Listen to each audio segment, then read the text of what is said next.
Stand লেগেছে। আমি আসলে মানে এমন না যে আমার হার্ট অ্যাটাক হয়নি। তো সেই দিকে আমি চেক আপ করতে যাওয়ার পরে বললো যে একটা এনজিওগ্রাম করে ফেলি, তখন একটা ব্লক পেয়েছিল। সো ওটাও তখনই ঠিক করে দিয়েছে। তারপর 10 দিন পরে ডাক্তারের ফলো আপে গিয়েছিলাম, এখন খুব ভালো আছে, রেস্টে ছিলাম।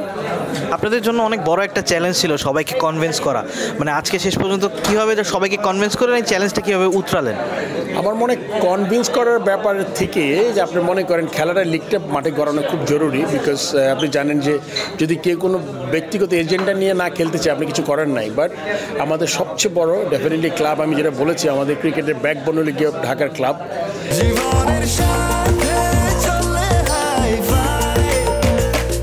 স্বাস্থ্যকর অল টাইম হানিকম, সব সময় অল টাইম হেলদি লাইফ।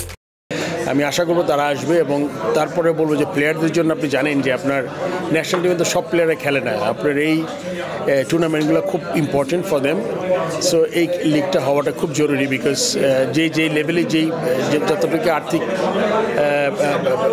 আর্থিক টাকা পায় খেলে, সেটা তাদের জন্য কিন্তু অনেক হেল্প করে, আপনি জানেন। সো আমি আশা করবো যে ম্যাক্সিমাম টিমই খেলবে। বিকজ আমরা সময়টা চলে গেলে কিন্তু আপনারা ফেরত পাবেন না। আপনারা যদি 4 মাস পরে ডিসাইড করলে সব ঠিক হয়ে গেছে, কিন্তু সময়টা চলে গেল। সো আমরা চাই ক্লাবগুলো এটা চিন্তা করবে এবং তারা মাঠে সবাই ফিরে আসবে। লাস্ট কোয়েশ্চেন, আপনি বোর্ড প্রেসিডেন্ট ছিলেন, আপনার কি খুব কষ্ট লাগছে যে আপনার নাকে নিচ দিয়ে এত কিছু হয়ে গেছে যখন আপনি বোর্ড প্রেসিডেন্ট ছিলেন? কোনটা কী ব্যাপার? এতগুলো প্লেয়ার ফিক্সিং করেছে আপনার? হ্যাঁ, আমি এক্স্যাক্টলি জানি না। আপনি জানেন যে ইন্ডিপেন্ডেন্ট যে কমিটিটা আমি তৈরি করেছিলাম, কিন্তু আমি বিশ্বাস করি as a former captain player যে এগুলো একদম ক্রিকেট থেকে চলে যাওয়া উচিত।